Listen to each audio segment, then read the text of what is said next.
Here's to good friends, the ones we hold dear, the ones who will tell us what we need to hear, the ones who love us, right or wrong, and to all those good friends that give you this song.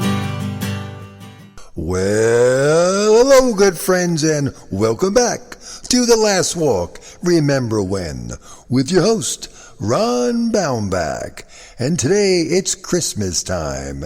We're going back time to the days of your youth, Christmas days in your past. So get up, get off the easy chair, walk over to your fridge, open it up, get a cool, tall, big glass, fill it up with your apple cider. Make it so it's nice and smooth. Walk over to your Christmas tree, take off a couple of those nice, refreshing candy canes, unwrap them, sit back in that easy chair, turn on your lava lamp, close your eyes, get ready, The Last Walk is back. Life is too short, we get only one turn.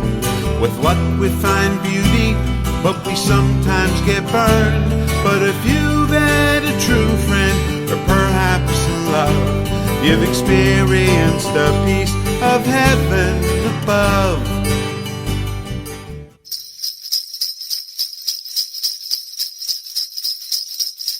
And what, my friends, does that sound remind you of? It's the sleigh bells. It's Santa Claus up on the roof, going through the sky with his reindeer, led by Rudolph.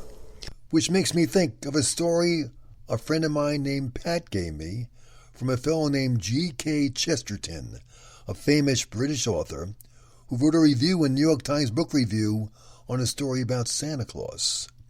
This is what G.K. had to say about his story of Santa Claus.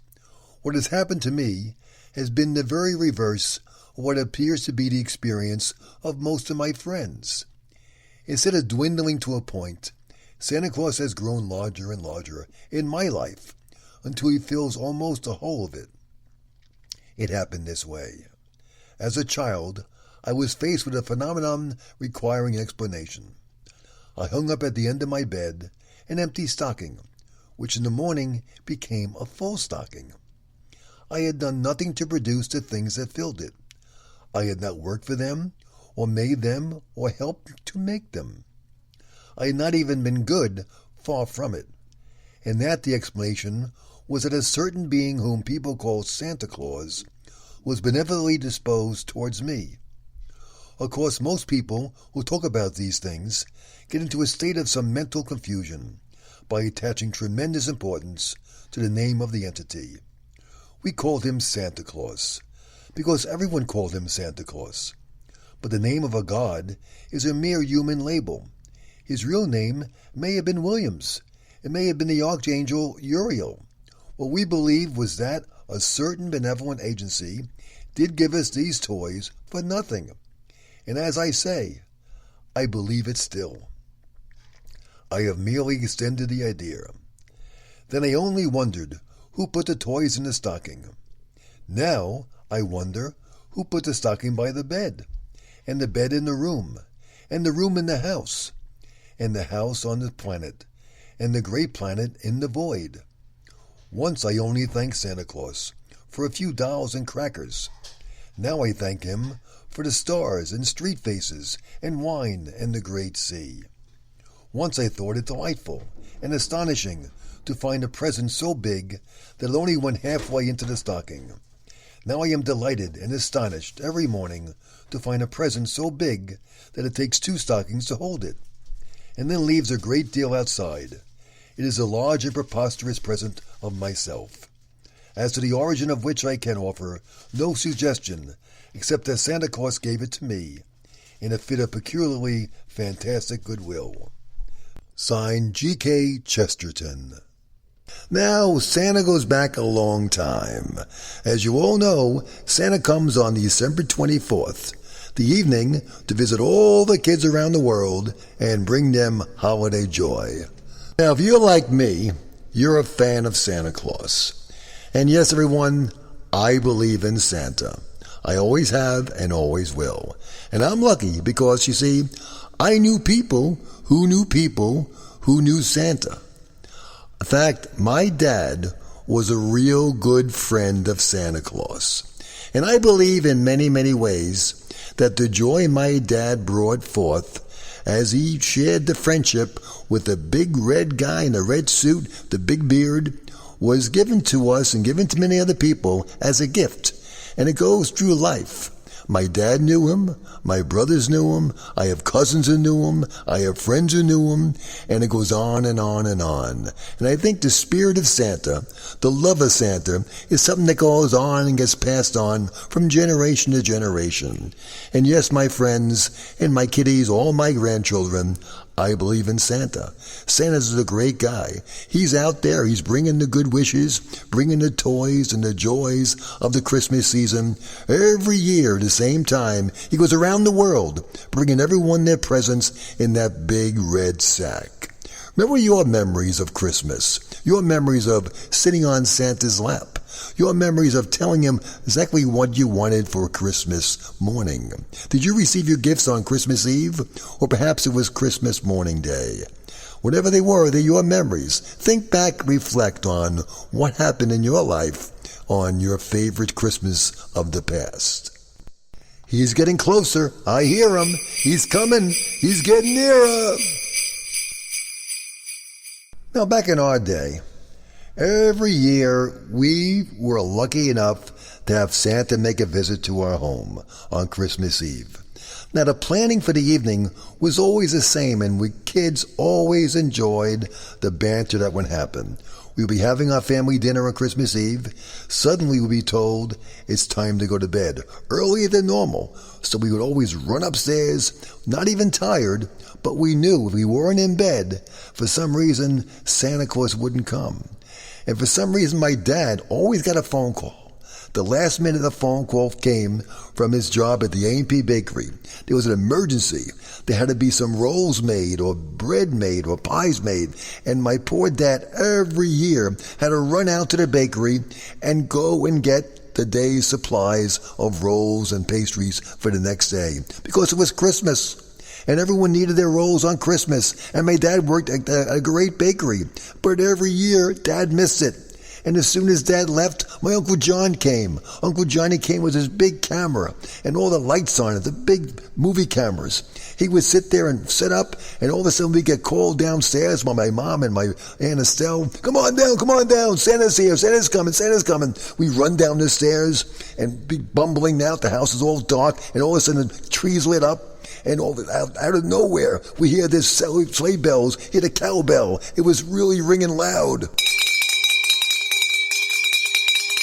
That meant only one thing. It meant Santa was nearby. He was going to come in the front door. He never came in the fireplace. He always said it was too busy, too much stuff I had in the fireplace. He couldn't fit in it. For some reason, our fireplace was, it wasn't meant for Santa for some reason during the evenings. So he came in the front door. And we'd be sitting, gathered around. We all run on his lap. He'd sit there, pull out one toy for us. Always just one toy. We'd be told to sit there and play with it and share it with our brothers and sister and our parents and everybody, have fun. Then he would get up and he would pick up his big jelly belly and he would hold it and say, "Who wants to sing some Christmas carols?" And we all gathered around singing jingle bells. And Santa all of a sudden would just turn and wave, give us a big smile, give us a big hug, and walk out the door. We ran to the door, ran to the window, we watched, we looked patiently for those elves and all these reindeer. Where were they? And then suddenly the lights went out.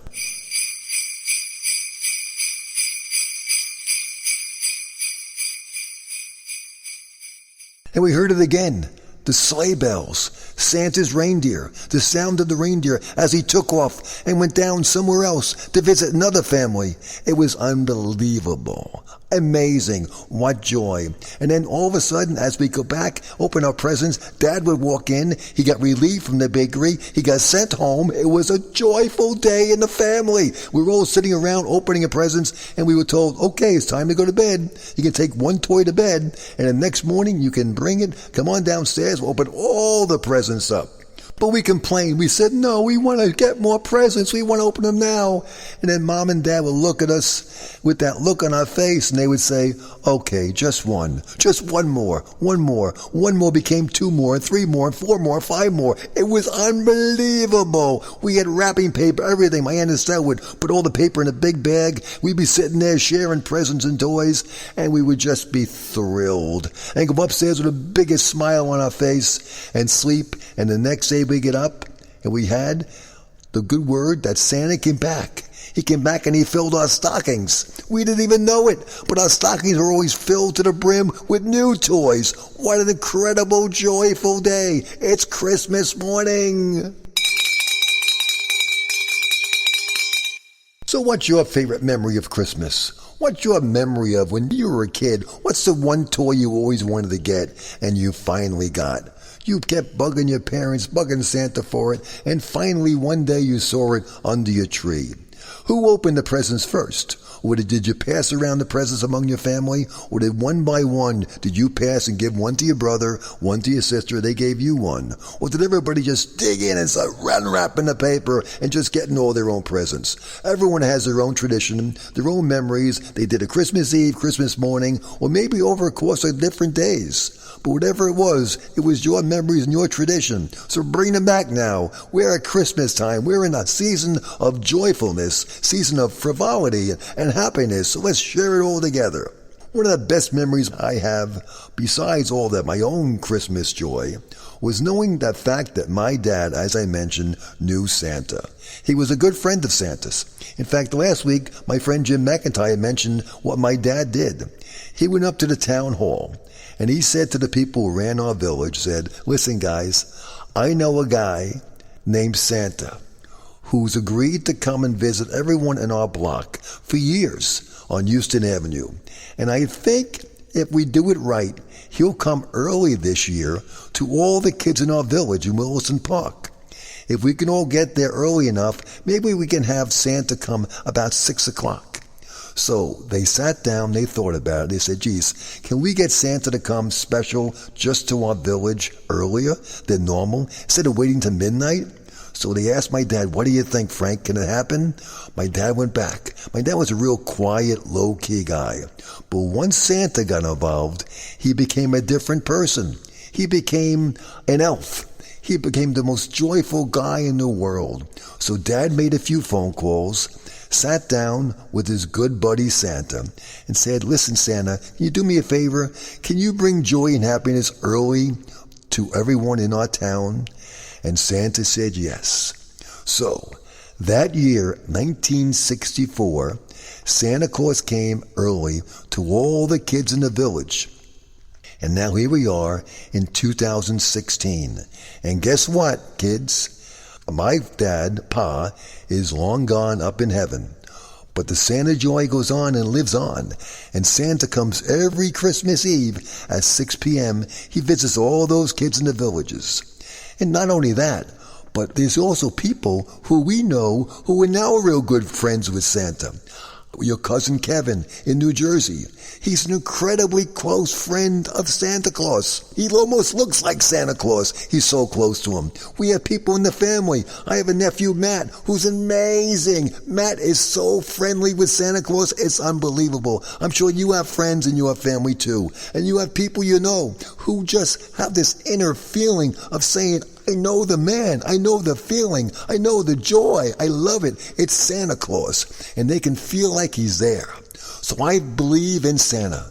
I believe in the spirit. I believe in the happiness that he brings and the joy he brings each and every day to every little child. All over the world, the joy of happiness and knowing that someone loves them. So, enjoy your Christmas, enjoy the merriment, enjoy the happiness, and don't forget, leave out the cookies and a glass of milk. Well, Santa needs his little bit of refreshment when he comes to your home. He needs to come in late at night when you're sleeping, but he needs to get a little bit of cookie and a glass of milk. So have a great Christmas, enjoy it, merriment for everybody, and ho ho ho for everyone in the world.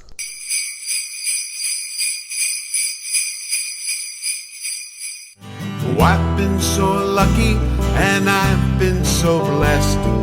spite of my failings, I've found success, for I've known love.